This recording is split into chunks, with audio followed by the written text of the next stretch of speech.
Thank you very much, Cameron. So as Cameron said, I'm going to be speaking mostly about strengthening supply chains and our sustainability efforts closely linked to the SDGs. And I think we all recognize that from the transition from the NDGs to the SDGs, that the goals have shifted from survival to survival, health, and well-being. So we have developed a framework to address this. And in our sustainability strategy, it's based on 4 pillars. And that it is essentially to ensure that children are the focus of environmental strategies, to reduce emissions and pollution, empower children to be agents of change, and to protect children from impacts.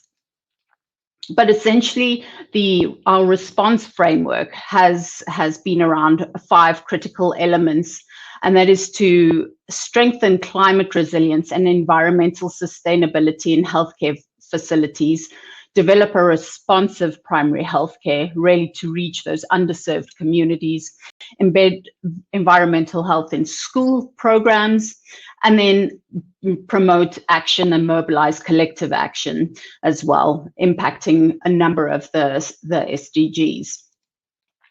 So drilling down into the focus areas where we're strengthening supply chains, we're looking at sustainable procurement and reducing carbon footprints, renewable energy sources, and responsible waste management.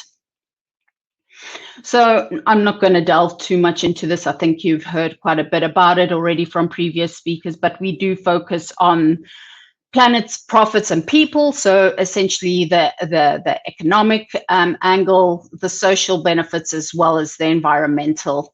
And part of our sustainable procurement measurements include all of those, as well as looking at where there are any general compacts that vendors are participating in, and where there are any verifications, etc. But I'm going to let the audience read this later. I'm not going to go into this into too much detail. I want to focus on some other things. So in terms of sustainable procurement, just a concrete example in terms of how we do this. So taking cold chain equipment, for example, and this has been a big focus with the rollout of COVID-19 vaccines. We reduce through the procurement of solar equipment and innovative technologies. We reduce carbon emissions and reduce waste. And these optimized technologies are obviously very energy efficient, but we also procure all our cold chain equipment is WHO pre-qualified, which means that the refrigerants are CFC free as well. On the economic side, we increase the value for money by ensuring that we look at the total cost of ownership, and we also look at the whole life cycle costing, so bundling the procurement of the equipment together with installation, deployment and installation of the equipment, and adding maintenance and training onto that as well. So this really affects and complements the social factor as well. So there's job creation and a supplier base expansion and a training element to it as well. So in terms of the renewable energy sources and why we're interested in this is really to extend the reach of our immunization program, and essentially through solar direct drives, but also electrification of health facilities and beyond in support of primary health care. And this is really targeted at zero-dose children, so children who have never received a vaccine before, and this is part of our equity goals, and to reach underserved communities. We also have a lot of work that is done in water and sanitation, in health facilities and communities as well.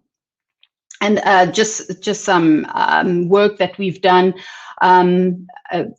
The cold chain equipment optimization platform is basically renewing critical cold chain gaps in developing countries, and it represents about 51 countries, and we've, by the end of 2021, would have deployed 75,000 units of cold chain equipment at the last mile, and 57% of that is solar equipment. We also have the Solar Hub, which is essentially a knowledge resource and base for the WASH community, and there are a lot of expertise and resources available, and this we want to extend to the solarization of health facilities as well. So in terms of our vision for sustainable energy uptake, we want to leverage our knowledge in the health sector in terms of facility identification, understanding what services and the facility will be rendering, and therefore what equipment it needs and the demands. We are a procurement agent as well. We're the official procurement agent for the COVAX facility.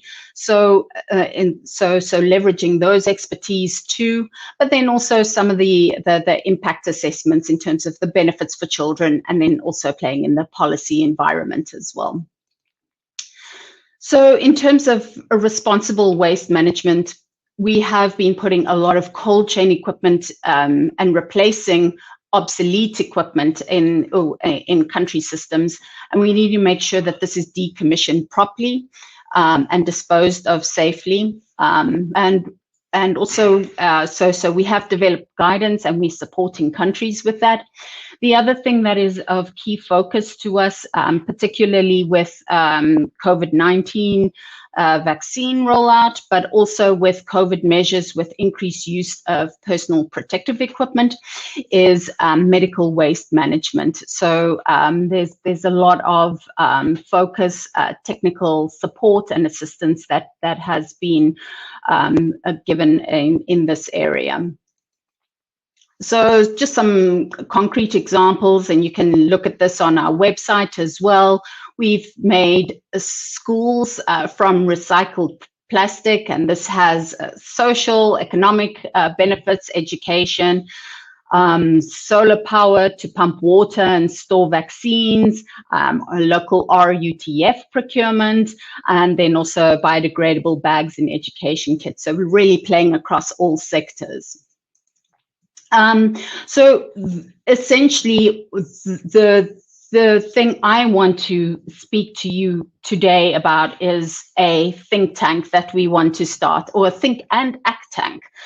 And this is where we want to invest in social development and touch on a number of the SDGs.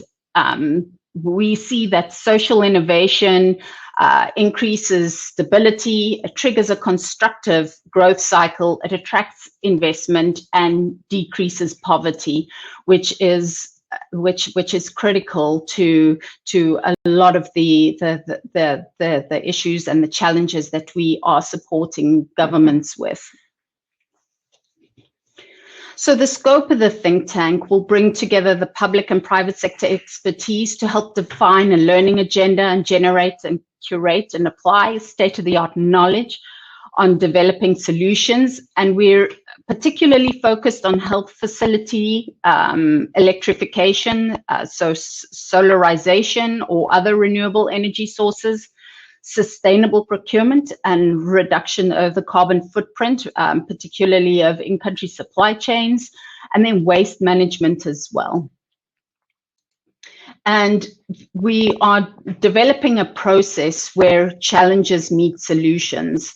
And this is essentially one of identifying a problem, designing a hypothesis to be tested, operationalizing it in the field, bringing back feedback, and then developing a roadmap for scale. And that includes financing and business models as well.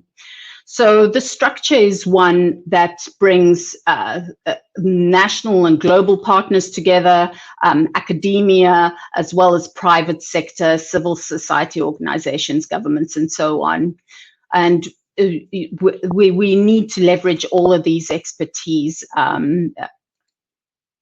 So my ask today is, please get involved. We know there are a lot of people with knowledge out there, and if you have research evidence, are a learning institution that has knowledge in these fields, if you're an innovator or in industry and can play a role in this area, if you have funding that's towards a specific country or area that you want to pilot some projects, and if you're a government, an implementer, and you have already tested some good solutions that you want to bring to the table and let us know about, so that we can offer these as solutions and scale them, let us know. I have my email address up there, and get involved. I think this is an exciting initiative, and we want to start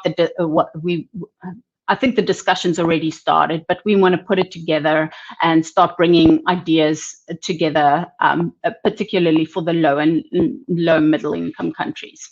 Thank you.